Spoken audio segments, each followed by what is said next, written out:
I don't know today does not mean I will not know tomorrow. I've started working for a street side garage. Yeah. I have sold soaps on the roadside.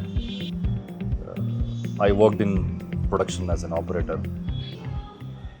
I lost my father when I was in 10th standard. I've not seen a stronger person, not just lady, stronger person, much more stronger person than her in difficult times.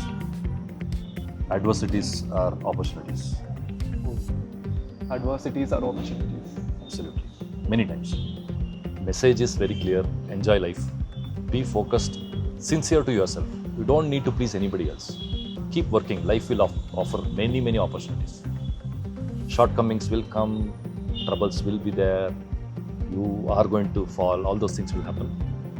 But just have the mindset of abundance, like the way I said. You should never feel tired nor never feel demotivated. Motivation is internal.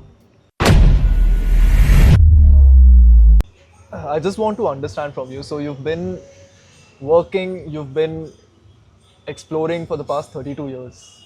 And in those 32 years, if there was one word that you want to describe yourself with, what would that be? First of all, Raghav, I want to start with a disclaimer. I don't consider myself to be a big achiever and all. I mean, this is new to me. I'm just an ordinary person. Okay. But one thing which I've, if you want, you said one word. One thing which I have stayed consistent with myself is sincerity Sincerity.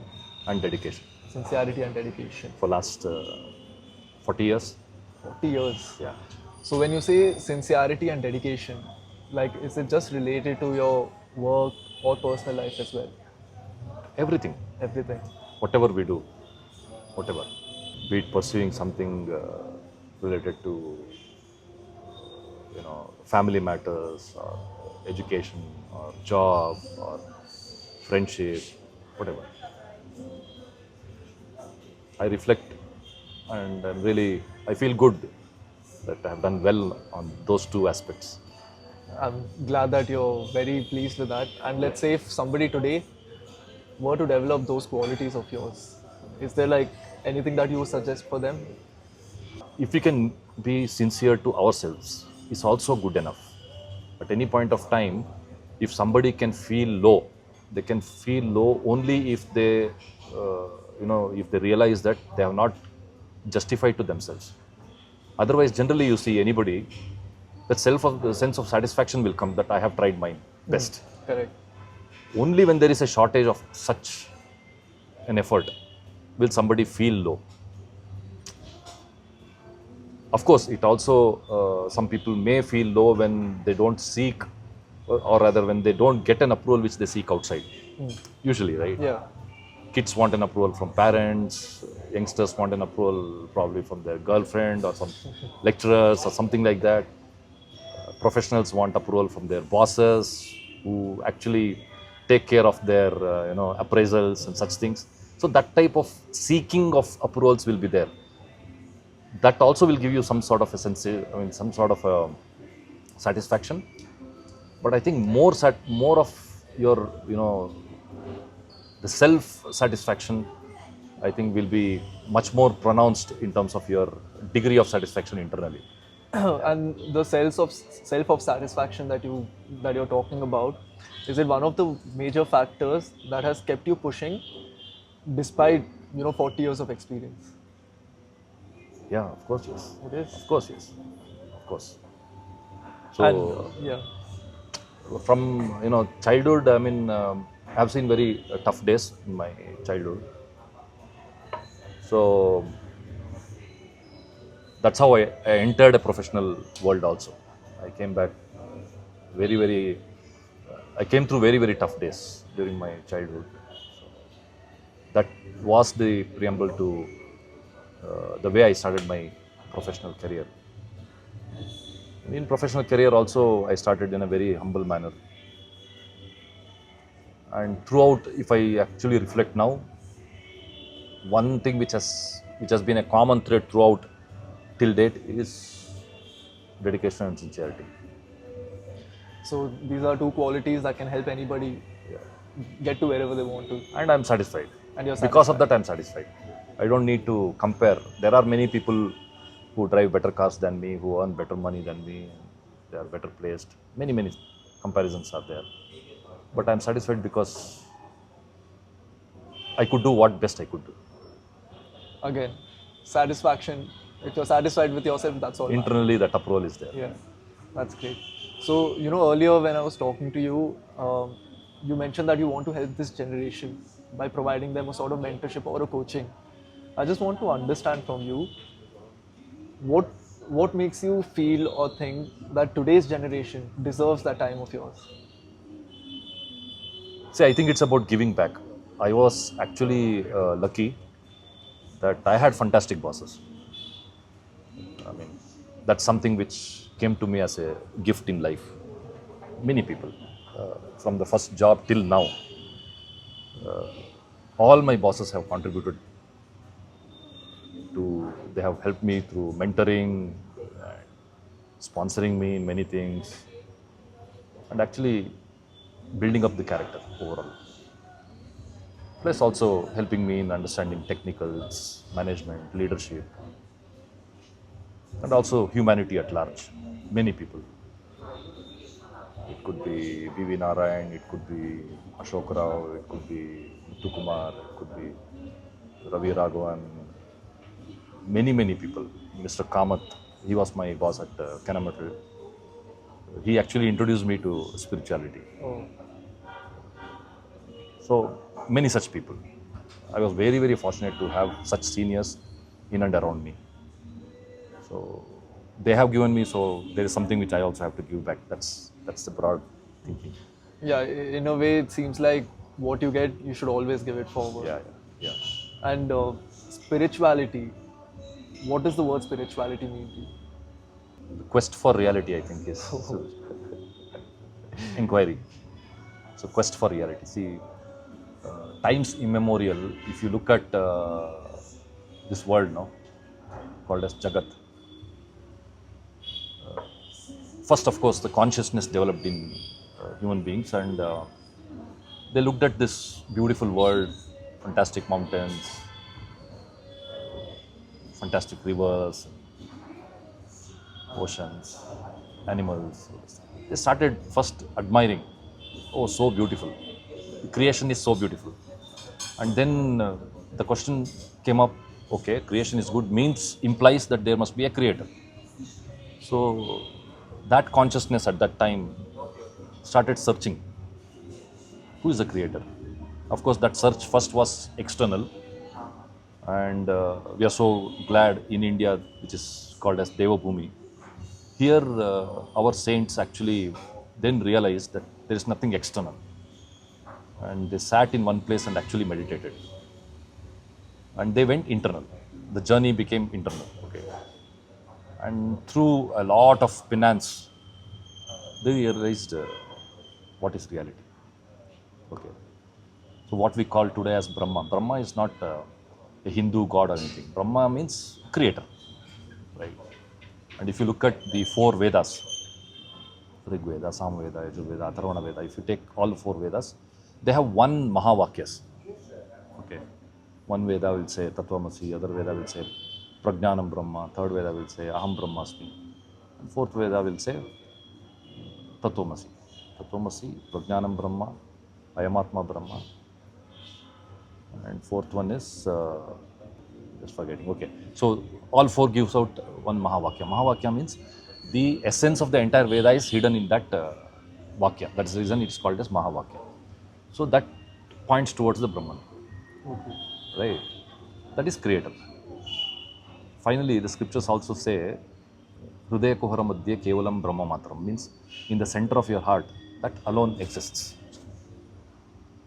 So, having introduced to this whole concept, the spirituality itself is a big time consuming point. I'll not go deeper into it. But having introduced to this, I felt a time period at around 2007. That's when my guru, first guru rather, Mr. Kamath, he was my boss also. He gave me a book called Scientist's Search for Truth, E is equal to MC square. That's about a Swami who was actually a scientist. He worked for IBM and he was part of the team who built the first supercomputer at IBM in US. He left everything there and he came here. He did a lot of penance and he realized the self. He has written this book called The Scientist's Search for Truth is equal to MC square. And Mr. Kamath gave me that book in 2007.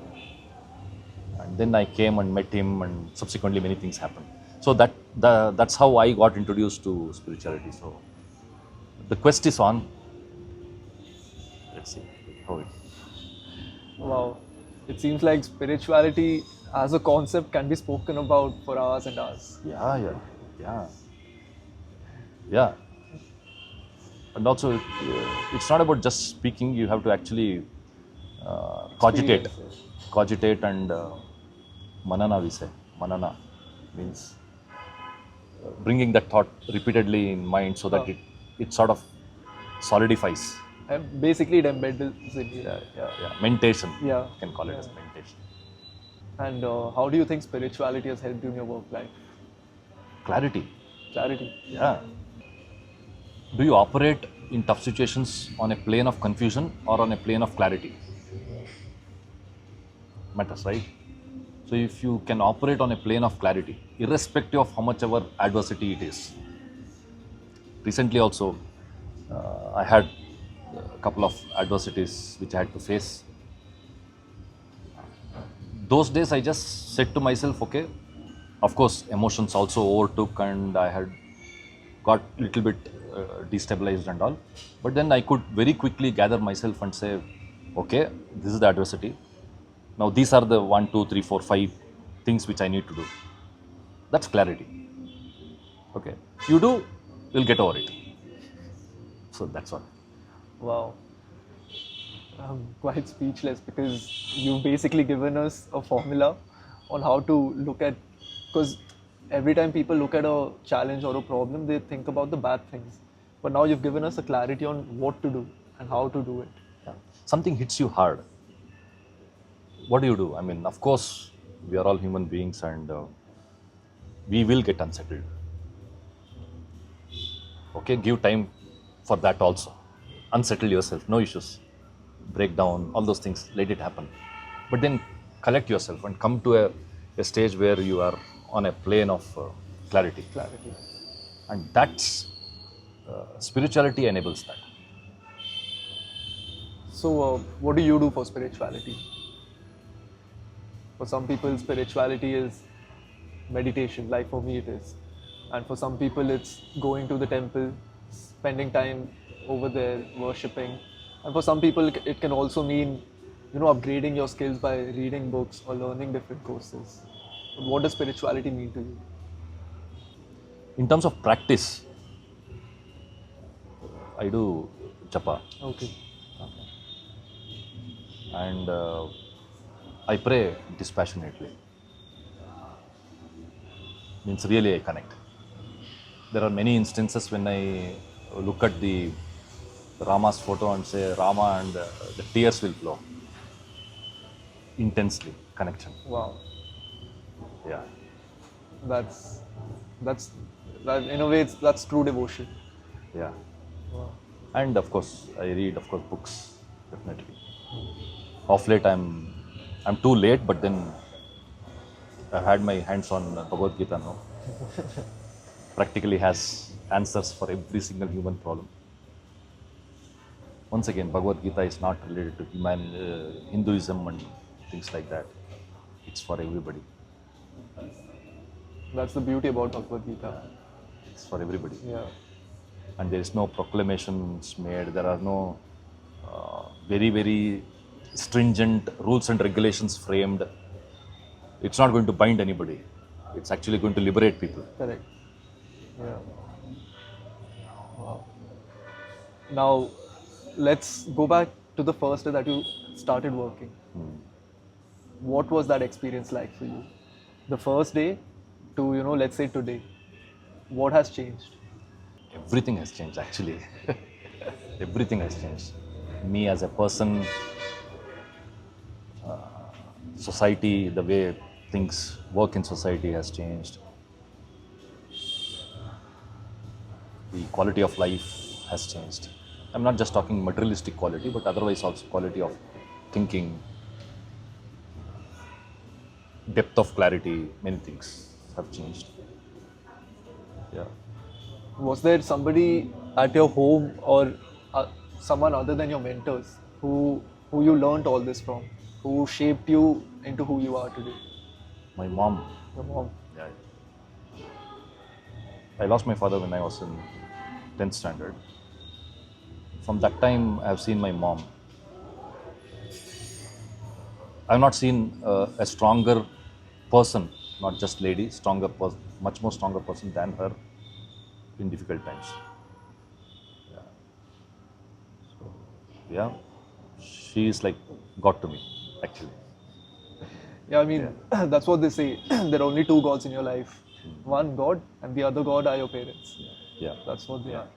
And obviously, when someone goes through an intense experience like how you did back in 10th grade, it does change the entire world around. Yeah.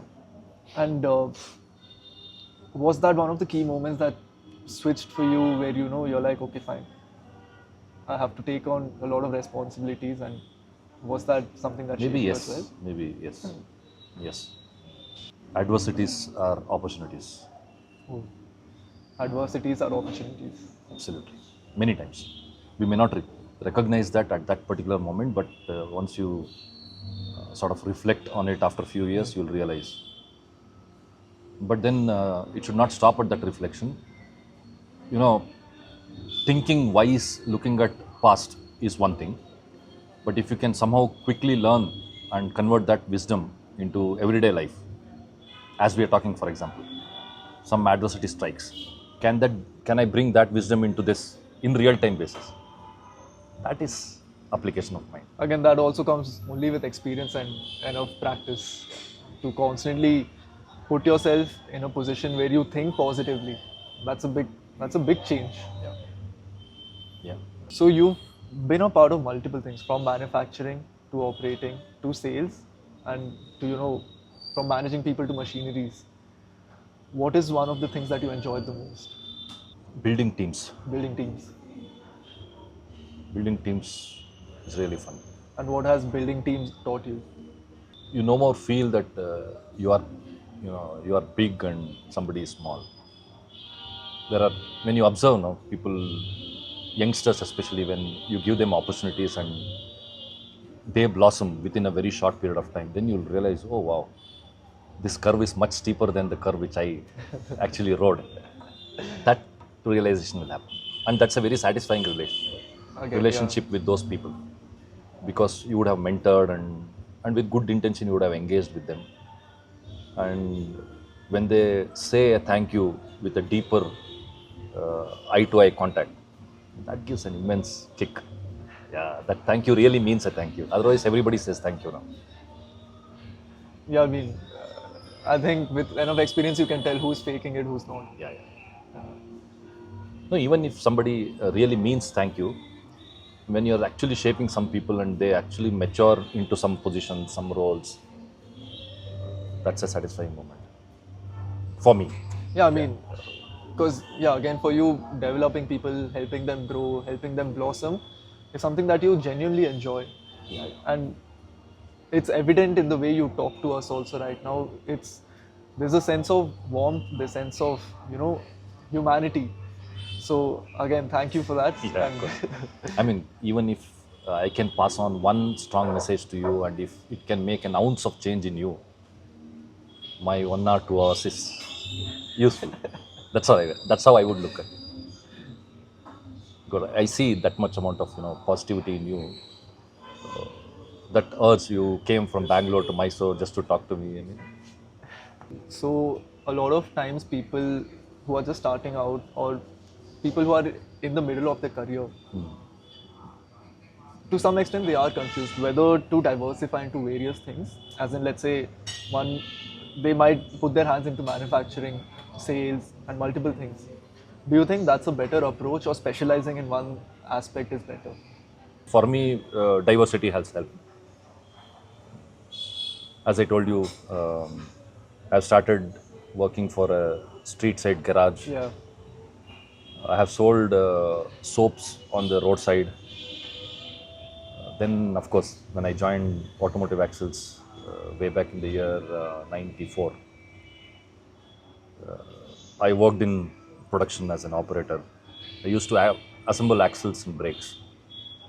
Then after that, I got an opportunity to move to manufacturing engineering. I did 2 years tool design and things like that. Then hardcore manufacturing engineering, setting up lines, setting up machines, troubleshooting, that type of hardcore mechanical engineering in shop floors. Almost like 6 7 years, I never used to sit. I just used to get into the shop floor, and from here to here, it would be always dirty. Okay. Basically, that's how factory environment used to be those days. Only while lunch I used to wash, then go once again get into the shop floor. Then, of course, matured into that position and got into decision making roles. How the lines have to be set up, how manufacturing has to be done. I could influence and build. From then, moving to a company called Kenamatal, hardcore sales, front end sales. Okay. I was born and brought up in Mysore. Till 29th year, I was here in Mysore. I couldn't speak a single sentence Hindi fluently. And here I am, I was transferred from Mysore to Kanpur, heartland of UP.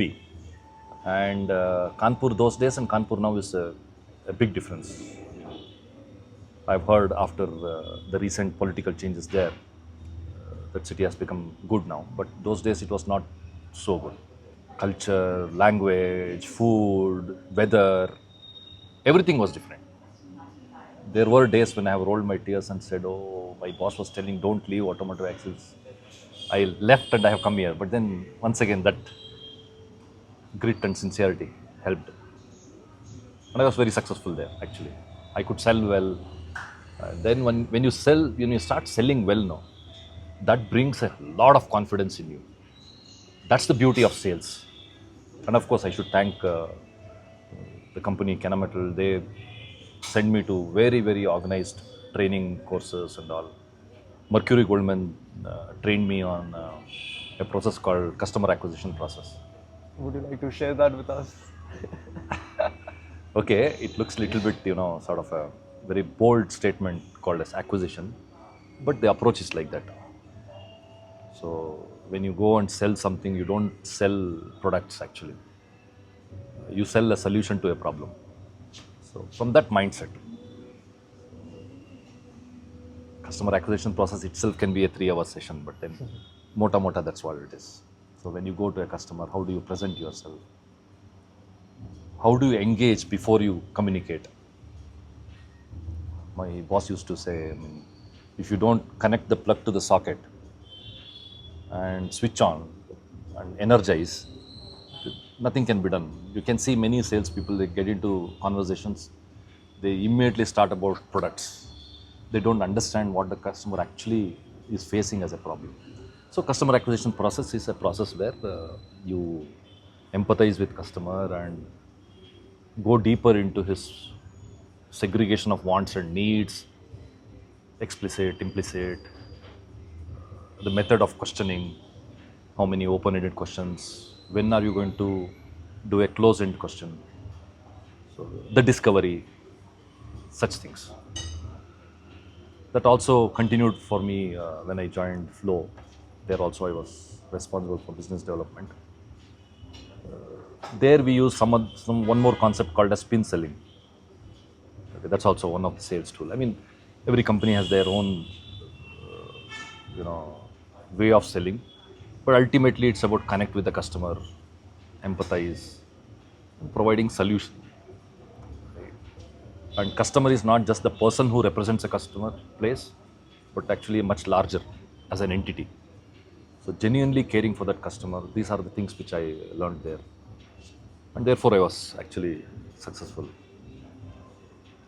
After that, of course, I worked for Flow and then Meritor. In Meritor, of course, I was responsible for setting up plants. Then once again, I did a second innings at Automotive Axles, where I used to head manufacturing engineering. We did many good projects there, of course, day and night working. So it was good. I mean, many technologies were brought in: digitalization, industry version 4, robotics, then capacity ramp ups, many things like that. And in this journey, of course, you also handle, I call it as tripod of excellence, right? Anything, people, process, and technology. People is something which always fascinated me, working with them, developing them, such things. So that has continued till date. Of course, after that experience, I joined a company called Bharat Fridge Warner. They are into machine tools. So that's where I learned machine tools. As a trainee at Automotive Axles, still joining BFW, I was always fascinated with machines. In fact, in Automotive Axles, we had more than 400 machines, and I could operate every single machine. There was a time when there was a strike, and I was responsible for setting up machines and making these trainees produce parts. Okay, so I was so confident. I used to walk into any machine and power up, set up the machine, and run. These machines are large machines, okay. So my love for machines still exists. Whenever I look at some machine, it draws me into the details of it. I observe every single sub element and individual elements, and there is sort of a romance with machine, which I enjoy. So I joined there as corporate quality head for first 2 years. And then management was kind enough; they identified me to be an operations head for the new facility. They created a new facility, and I was moved there. I had opportunity to hire a lot of people, mostly youngsters. Gave me a totally different perspective.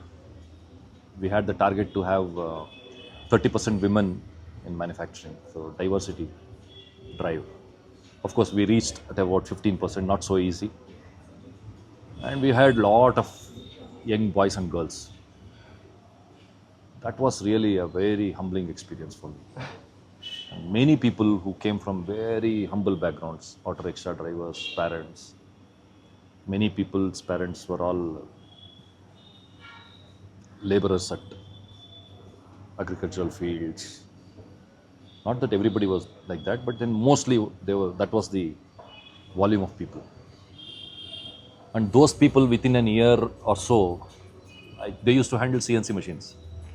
They used to build CNC machines, right? It's a very, very proud moment. And they used to ask me, sir, can I take a photo with my, I'll look at this CNC controller and I'll keep my fingers like this, you take a photo. So that I'll show this to my parents. And they'll imagine, wow, what are their kids doing? Very, very fantastic experience. Many people, more than 200, 300, as it is, I can remember those people now. That was what I did at BFW. We did a good ramp up there. So typically, I mean, these machine tools means, just to give you a flavor of it, each machine will have close to around 600, 700 parts, a medium-sized machine, and large-sized machine can be as large as about 1,500 parts going into it. And commodity-wise, it has got everything you can imagine of in an engineering. It has got electrical elements, electronics, computers, ultra-precision equipment, elements, bearings, and heavy castings. Castings means 1 ton, 2 tons to up to 10 tons, like that. Sheet metals, such things. So hydraulics, pneumatics. So an assembly of all that is actually a machine tool. So we used to make machines as low cost as about 15 lakhs per machine to as high as 3, 4 crores, 5 crores also, special purpose machines. So that was the business which I was I was heading the operations of that business. And getting in people to make those machines was really a fantastic experience. And within 27 months, we could make 5,000 machines. 5,000 machines. 5,000 machines. Very, very fun, satisfying experience. You know, there seems to be sort of a love triangle between you, machines, and people. Yes, yes. But if I had to ask you, what is something common that you see between machines and working with people or helping them develop? Machines, even though at a very outer appearance level, it looks inert and gross. But if you engage with them, they also speak to you, just like human beings. Machines also move, of course, based on programming, of course. You program it to move and they move. Human beings also, to an extent, can be programmed to move by virtue of your influence. That's a commonality. Of course, machines also cry and be happy. If they are taken care of well, they are happy, and if they are not taken care of, they cry in a different way. They go under a breakdown mode. So that's how I look at it. That's a commonality. So, do you look at machines as humans or do you look humans as machines? Probably one of the best questions. Good one. Humans are never machines. I think humans are extremely intelligent beings. Right? In TPM methodology, we say man must think, machines must work. Man must think, machines must work. Okay. Okay. So, by virtue of a man thinking, he can make the machine work. Yeah. That statement answers your question. Yeah. Yeah. Wow. Talking about your experience and everything, you've obviously built yourself. It wasn't fed to you. You had to go and take it. What I would like to understand from you is, was there ever an opportunity or like a promotion or something that you thought you were going to get, but when you didn't get it, how did you feel? What did you do after that?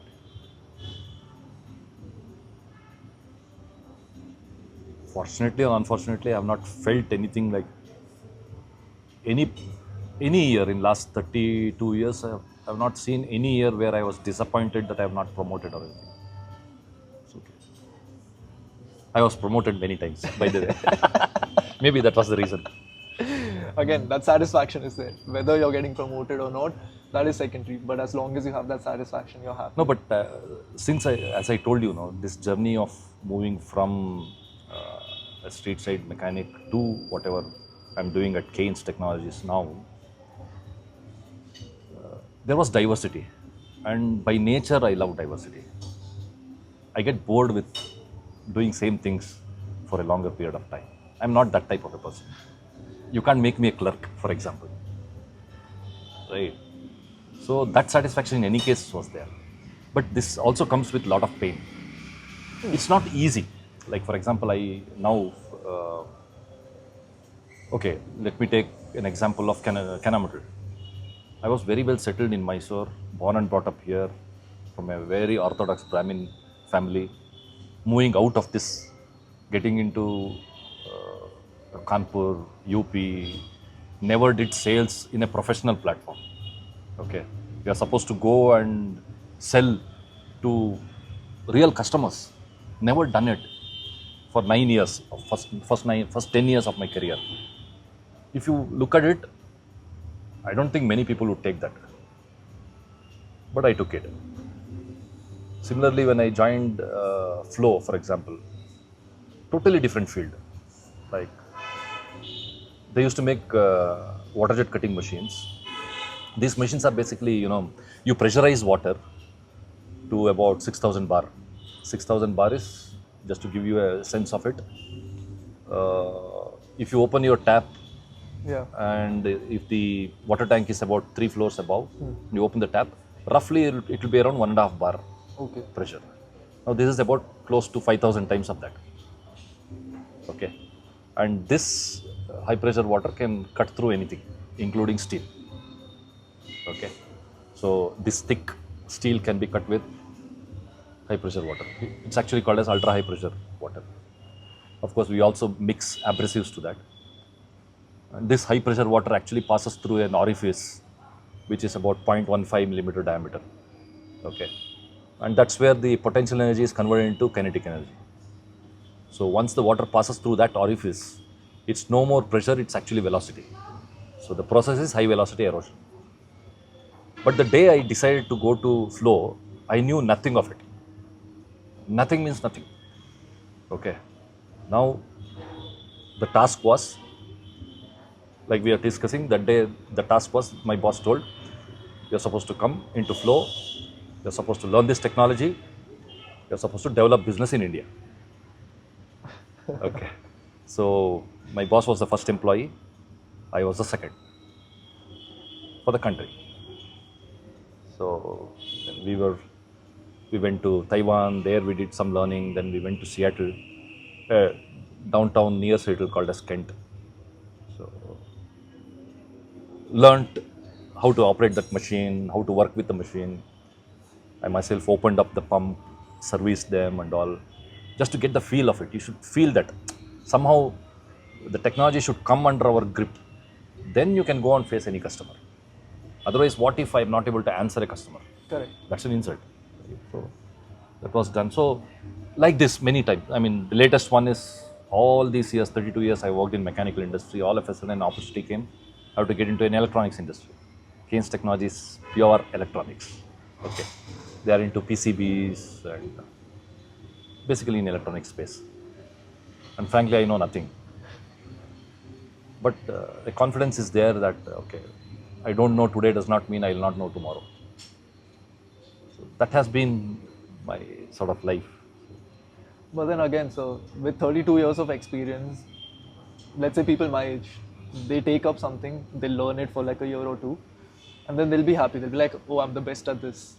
But for you, it seems like there's that constant willingness to learn and to keep growing. Yeah, constant willingness to put myself into trouble and risk. Like they say, the best diamonds are built under the best pressure. I don't know, whatever it is. That's how I led my life. Some people may be satisfied. Ultimately, if you are happy with something, even not undermining a clerk, okay. Just said that I can't be a clerk. Doesn't mean to say some clerk is not good. They enjoy life, that's fine for them. It's fine, no? How does it matter? As long as there's that satisfaction. If as long as you have a whistle on your lips and you can work on it, whatever you do is good. Gardening, anything, driving, technologist, anything. Let's talk a little bit about your sales experience. What is one thing that you learned about connecting with people from sales? First thing is deep listening. Okay. What appears is not always true. There's more to it. Correct? So when somebody is talking about something, if you start with a starting point that I know and he does not know, then you are not in sales. You are not engaging in sales. How much ever strong products you may have, how much ever strong company you may be representing, customer is a customer. So deep listening is something which is very, very crucial, I think. And by virtue of continuously practicing that, you will somehow acquire customers. I'll come to that same customer acquisition process. Wow. And out of all the things that you've built throughout your career, considering all the challenges, all the pain, all the trouble that you had to go through, is there any one particular project or product or anything like that that you're deeply proud of? Yeah. Deeply proud of is actually the project I did at BFW.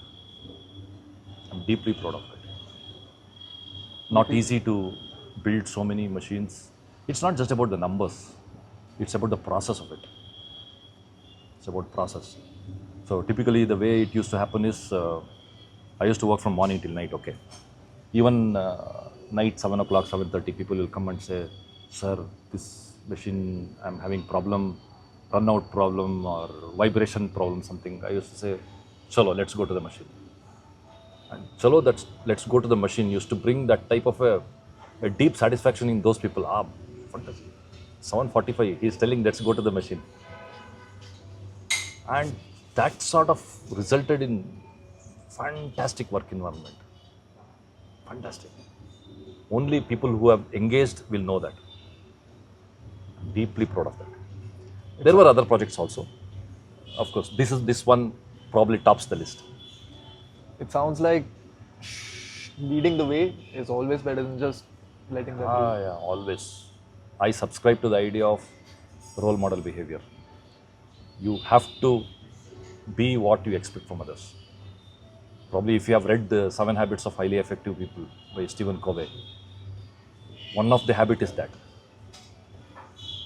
amongst many other things. I mean, that's the most profound book I've read actually.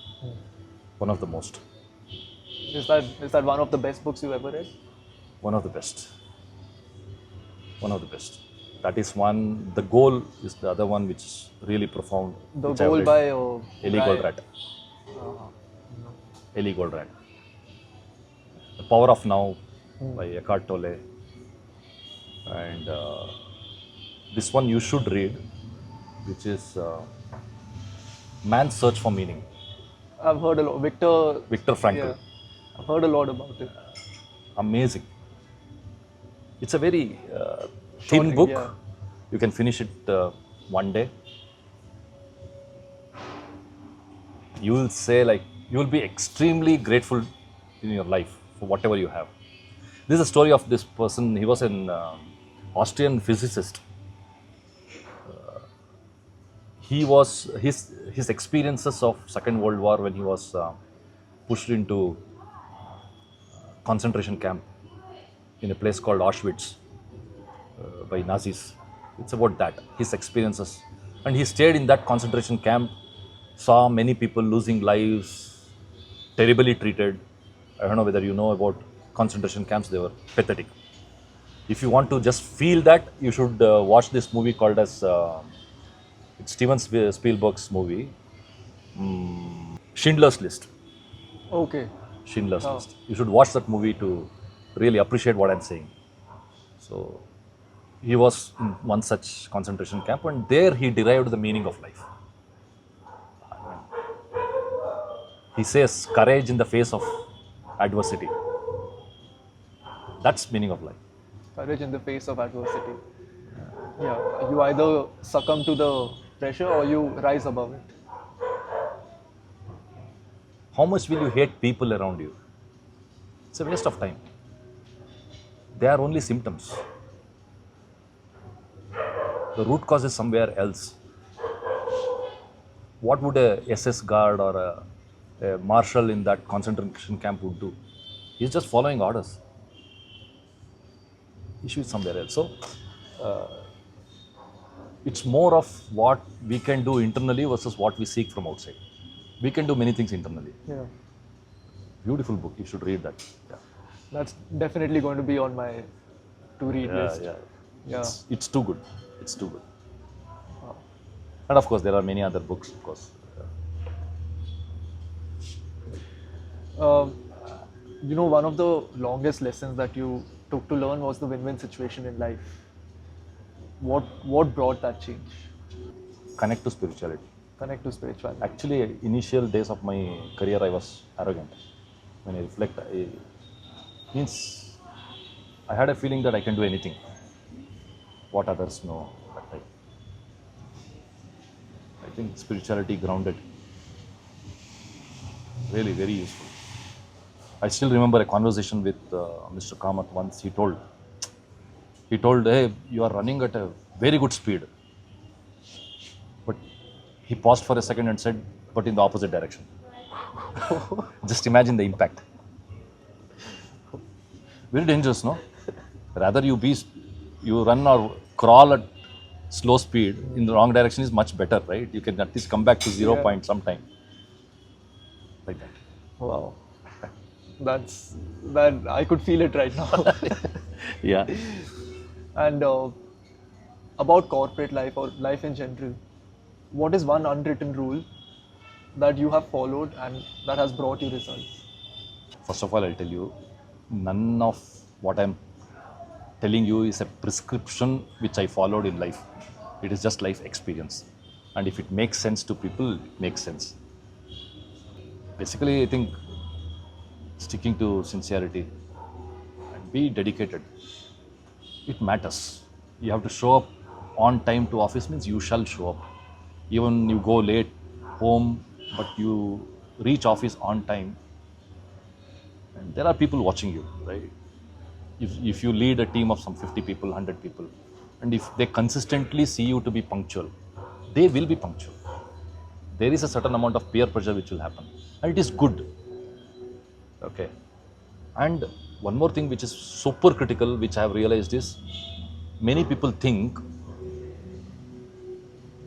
employer demands productivity from an employee. That's a general thinking. You talk to some 100 people, 90 people will say that.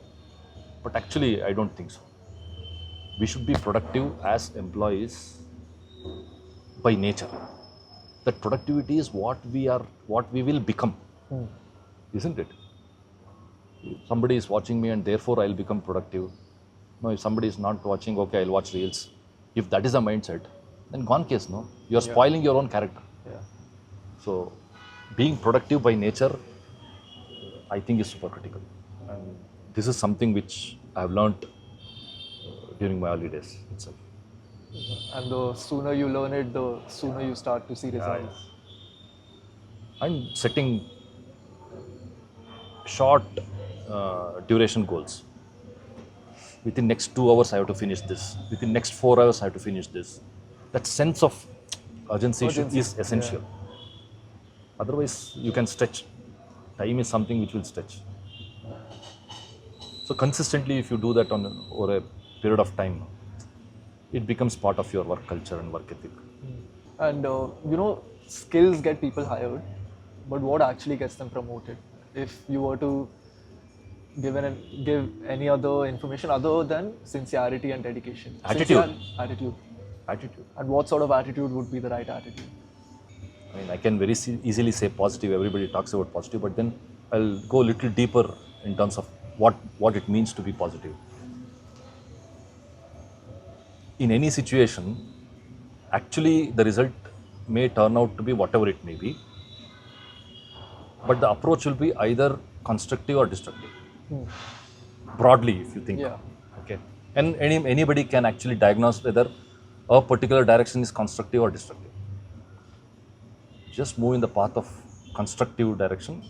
That for me is positive. You look at it, any situation. I just decide to do certain things in a particular manner because that's what is the right thing to do at that point of time. Sometimes it may bring results, sometimes it might not. But generally it will bring results. And you will make a lot of, explicit communication. People will watch, people will look at you. This tongue can lie. Body language will never lie. When any situation you see, body language cannot lie. Positivity is that strong. It's visible in the way they move around. Absolutely visible. Yeah, absolutely visible. Many young people, a lot of them feel like they're doing good work, they're doing great work. But at times they feel like they're not getting that visibility or the recognition. How should they put themselves out, which can help them, be seen without it looking like they're showing off? I think first and foremost thing, which is a parameter which Viktor Frankl also says in his meaning of life, is purpose. If purpose is clear, and if you are moving towards that, then they'll not feel this. Many times I have observed, purpose is not known. Somebody has told me something, I'll do. क्यों कर रहा है भाई ऐसा? No answer to that. इसने बोला, उसने बोला, वो ऐसा कर रहा है तो इसलिए मैं भी ऐसा कर रहा हूँ. That is the typical. But if you have a purpose, yes, I am serving this purpose. Say, an organization is at this level, and now organization has decided to move from this level to this level. Okay, and I am responsible for a portion of that journey. Okay, that purpose, if it is clear, and in management setup, you should also seek approval of that purpose. You can actually go to your bosses or bosses of bosses and all, and actually seek confirmation. Look, this is what I think is the purpose. Do you agree? They'll say, yeah. Or they'll say, no, no, slightly it is different. This is what it is. Fine. We both agree. And then whatever I do in the course of time is aligned to that purpose. Correct. Done. Wow. Isn't it? Aligning the purpose makes sense. Yeah. Yeah. Again, if you're running in an empty direction, it makes no sense. See, in this process, we may do mistakes. We might speak something which is not essential, may not be that mature. All these things, maafi hai us sab ke liye. It's fine. Because the intent is clear, purpose is clear, clarity prevails. Mistakes happen. Anybody does mistakes. It's fine. People also will tolerate that. See, ultimately, that character pivoted on attitude is sufficient. Though these things will not be part of the syllabus at all. You just see with people who have that type of approach to life. What has to come will come. You just need to have a purpose. Clarity, Clarity no and confusion. purpose. Yeah. Confusion, everything is gone. You are not sure at all. Always that a degree of uncertainty haunts you every single moment, right? Clarity, you may fail many times, but still you are peaceful at a very deeper level. And regarding confusion, so obviously you've been blessed with one of the greatest mentors, and you're also mentoring a lot of people right now. But not everybody is privileged enough or lucky enough to have those sort of resources. A lot of them tend to have like bad managers. What do you think they should do? Should they adapt to it? Should they adjust, or should they just leave it? Yeah, I have also heard many people who are like that. It's not that I have not faced, I have also seen in and around me. But I think constructing a plan for self development and staying focused on that still is an option. I'm not saying, I mean, there may be a lot of toxic bosses who will screw up happiness every single day. I can't sit here and, ज्ञान पेल नहीं सकता हूँ मैं, ठीक है ना? So there may be several people who may be facing terrible situations. Give your best, and if it doesn't work, world is a much larger place. Explore. Again, as long as you're giving your best, as long as you feel satisfied, okay, chalta hai. Yeah. And when we talk purpose, no, purpose is much larger. It's not just related to a society, not related to a particular company, a particular department. It's life. What do you want in life, first of all? Somehow we have to reach to that question. And spirituality helps them a lot. Much larger purpose. What do you want? Where will you stop? Material possessions, yeah, it gives you gratification to a certain degree. It gives you comfort, of course. We all need to be comfortable. No? So material possessions will give those things. But it also has a limited potency, in my opinion. Purpose is very crucial. A person who started with a small, now becoming a big giant and all. There are many people like that. Hold those people in memories and leave other people who are not so. That's also part of your clarity. I'm going to ignore this fellow. It's fine.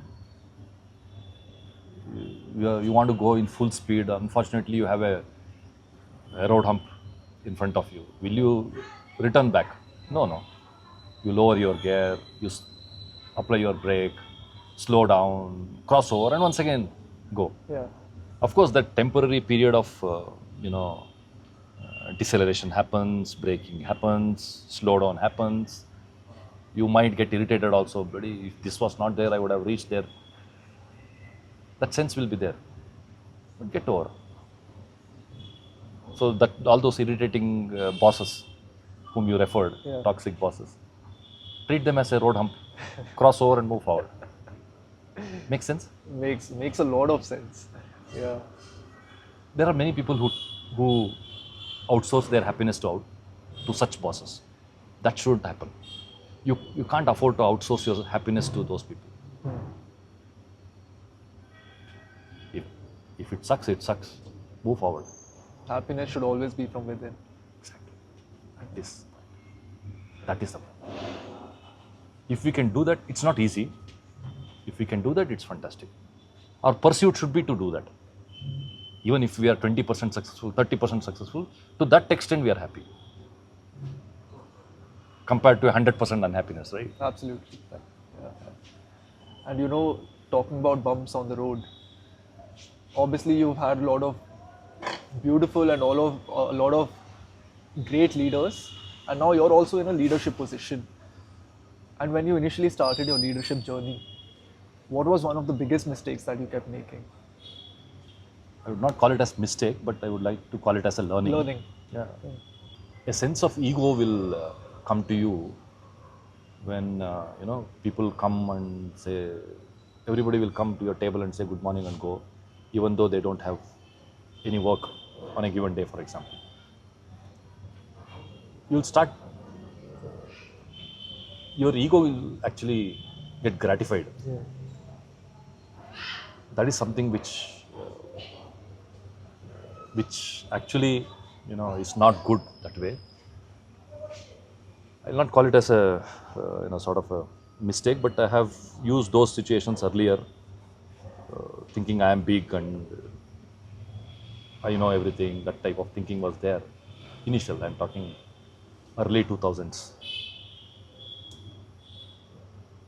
That's all. Apart from that, nothing much. Of course, then I came back. I grounded and things changed. Wow. And let's talk a little broad. Let's talk a little bit about today's generation. So when you think about today's generation, what do you think they excel at? From experience, I can tell you, I have 2 kids. Daughter just now finished her engineering and son is in second year, same engineering. I have observed them very, very closely. I mean, they are like part of me. It's like that. Okay. What do they excel at? I think they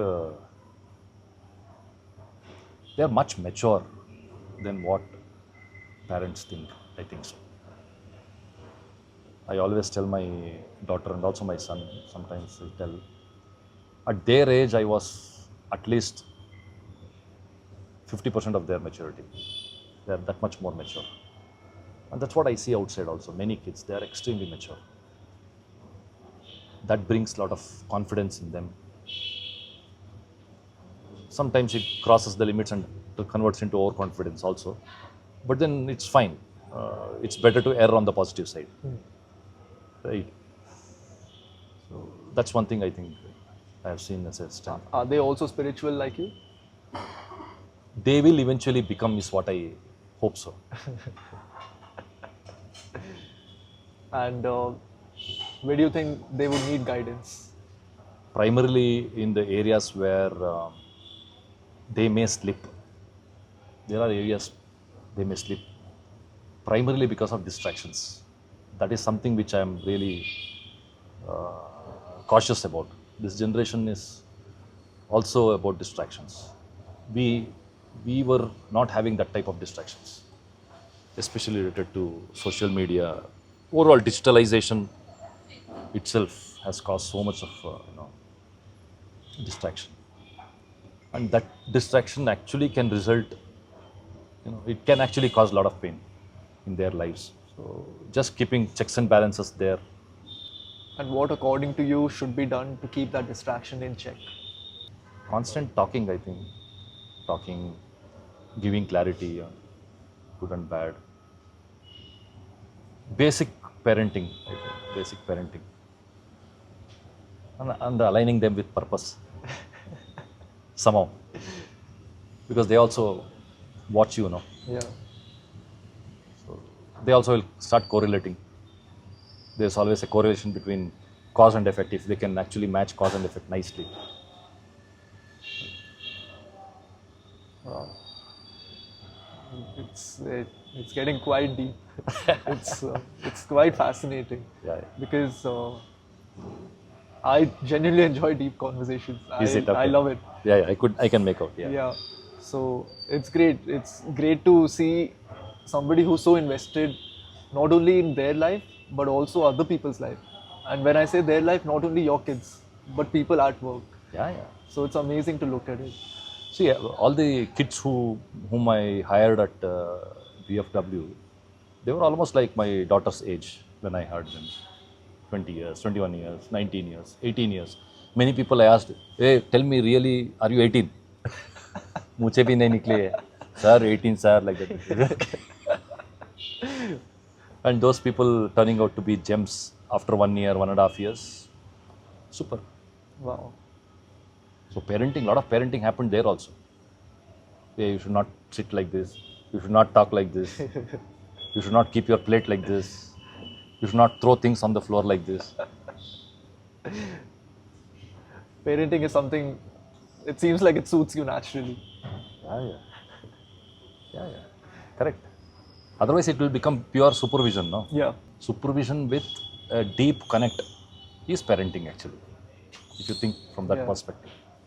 A connected supervision with lot of empathy is actually parenting. Connected supervision with a lot of empathy. Yeah, but again, a lot of times that empathy can also turn into, being very critical. So how do you personally keep yourself from doing that? Specific to kids, I'll tell you, my thinking is, which I also realized recently, I was also critical like any other parent, because you don't want your kids to fail, right? That thought supersedes everything else. But of late I've realized they are also not just kids, they are individuals. There is a continuity for them also. Whatever we call it as prarabdha. Whatever prarabdha is there, because of that they have come into our family. They themselves are an individual and they carry their own values. So allowing some space is good. As far as they are safe, secure, not distracted, it's fine. Wow. Certain things which they do may not suit me personally, but it's okay. That type of understanding has It's crept okay in. to make peace with it. Yeah, it's fine. And earlier you said you're a seeker. Despite having such a vast career, what is it that you're still seeking? And what is it that keeps pushing you? What are we? Why are we here? Okay. That type of seeking. Meaning of life. Meaning of self. Self. I told you, no? Hridaya kuhara madhye kevalam brahma matram means in the center of your heart that alone is there. Means we are only creating. We are only creating. So when we are only creating, what does that mean? See, the guides for us, people like us who are seekers and who want to be, who are spiritually aspiring. The lives of saints is a guide for us. So I have read Ramakrishna Paramahamsa, Adi Shankaracharya, Bhagavan Ramana Maharshi. They all subscribe to one idea of absolute self, Atman.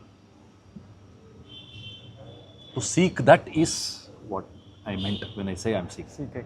Okay. Yeah. How it will eventually turn out till my last breath, I don't know. But that is something which I will pursue. Wow. Wow. That's your roadmap. That's Very, your very clear purpose. roadmap. Oh, absolutely. I have certain family compulsions and responsibilities to fulfill. That is there, okay. That's a side business that we will do. In any case, we will do. For which I have to earn, I have to work, all those things we will do. But the main, the nerve center is actually that. Nerve center is to seek. No doubt about it. And do you think seeking is one of your top 3 values? Number one value. Number 1. Ah, And what would the other 2 or 3 be? Like your top most values? family, Family. seeking and family.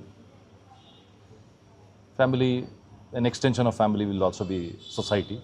First will be family, then society. Something if I can do to kids, I love. I mean, it's in a very infant stage. I'm thinking I should do some finishing school or something post-retirement. If it works out, I don't know. If it works out, fine. It'll work out, sir. I mean, with your dedication and consistency and all the efforts that you put in, it will work out.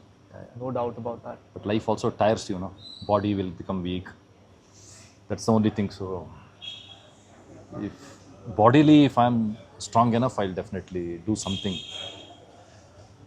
Can I give my opinion? Looking at you, obviously, caring for people, providing them a path is something that re-energizes you. Yeah. So I think you have your answer there itself. So no Hopefully. matter how tired you feel at the end of the day, when you feel like you can help someone else, you'll jump. Yeah.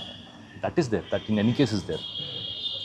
I have not said no to anybody who has come and sought support till now. At my personal cost also. I can't say no to somebody who is suffering. Somehow that's their part of me. Anybody. It could be anybody.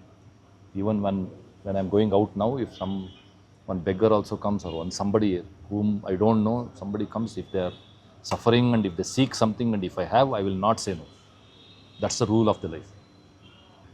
A lot of people with that thinking and a lot of people with that belief, I think we need more people like you who think that way. And it's great that you're providing a finishing school where they not only learn the skills but also the values that make a person, more human.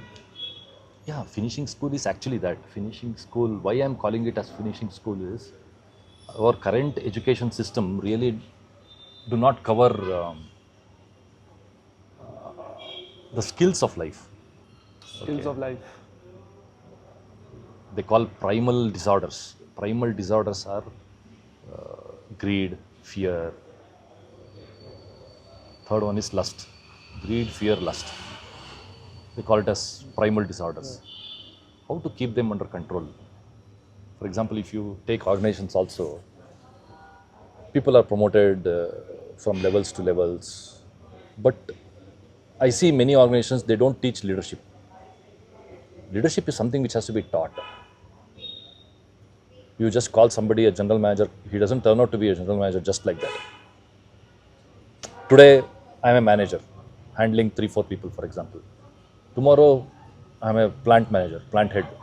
1,000 people will report to me. What will happen to this person?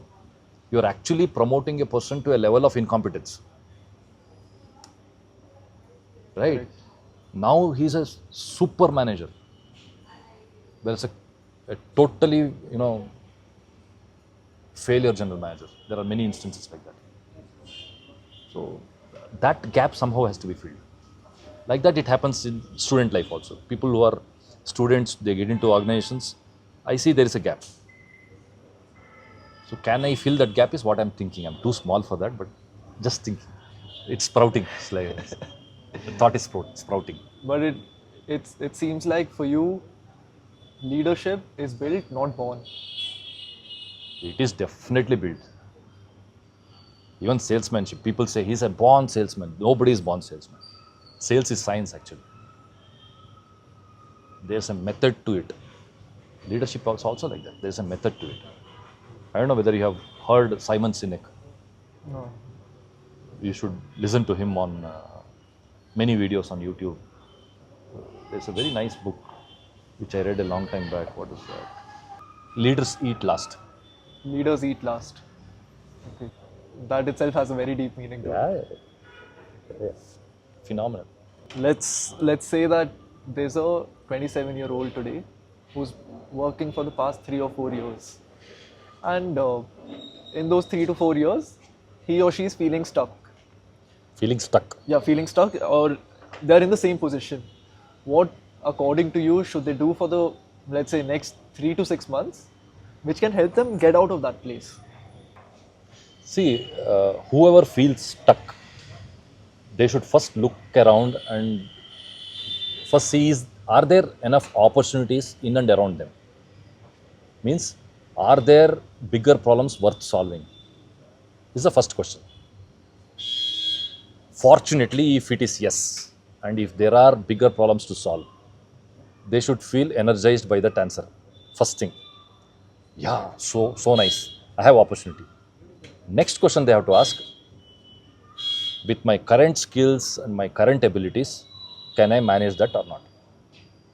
Okay. If the answer is yes, go for it. If the answer is no, work towards it. Okay. First question is super important question. Lot of people miss that question. Lot of people. You see, in many organizations, people leave a position with a, a sort of a rush of mind, rush of blood. इसने ये बोल दिया भागना है इधर से. Somebody did not treat me well, I should get out from this place. Organizations also, that one person or two people or two, three people does not represent the entire organization many times. You can ignore those three people also, two people also, one person also, provided you have the answer for the first question. Are there enough problems available in the organization wherein I can contribute? If the answer is yes, bloody stick to it. If my abilities are not sufficient enough to handle that, build that capability. That's how I would look at it. Fair enough. Again, you're looking at the problem not as a problem, but as a challenge, It's an opportunity. opportunity. See, you are getting stuck means that feeling itself is sort of an interior to you. Right? You are actually brickwalling yourself and saying, I'm not good enough, or I'm not sufficient enough. Okay. See, one more perspective I'll share. There is always a mindset of shortage versus a mindset of abundance. If you feel shortage, you will be shortage. If you feel abundant, you will be abundant. What do you want to look at is, so somebody, if he can actually get into a stage where, okay, I'm doing this coding, now, okay, from a coder, let me start looking at it from a business perspective. I am going to improve this particular business process. Coding, by the way, is a means in which I achieve it. Is one way of thinking. Yeah. So from a mindset of shortage, he moves from a mindset of shortage to mindset of an abundance. He starts now looking at solving a business problem. He's no more a software engineer. He's now a businessman. solution provider. Yeah. That is a mindset of abundance. Makes sense? Makes a lot of sense. There's a saying, there's a very popular saying, and it goes something like this. They say, to be wealthy on the outside, you have to feel wealthy on the inside first. And before we close this, I just have one more thing to ask you. Let's just imagine that 25-year-old Raghavendra is sitting here. What message would you give him? How can I give you? Okay. You should not choose Raghavendra, you should say maybe Raghav. Raghav. Because I can't speak to myself now. I'll be biased. Because I've seen myself now, how will I? So if I have to talk to you, message is very clear, enjoy life. Be focused, sincere to yourself. You don't need to please anybody else. Keep working, life will offer many, many opportunities. Shortcomings will come, troubles will be there, you are going to fall, all those things will happen. But just have the mindset of abundance, like the way I said. Stay positive, keep on working. Two things I always tell people is, you should never feel tired nor never feel demotivated. Both are internal to us. We always say, I'll go and watch a motivation video, or I have attended a training on motivation by my company. Motivation is internal. No? Wow. So, despite the many challenges, many shortcomings, it's always important to keep your head held high and enjoy life. Well, so thank you so much again for your time. Thanks. It was genuinely a pleasure communicating with you to understand. Really your pleasure story. talking to you also. Yeah. You are also such a fantastic, deep thinker, I think so. Good. So, I'm not used to these things, but anyway. thank you so much, sir. Yeah.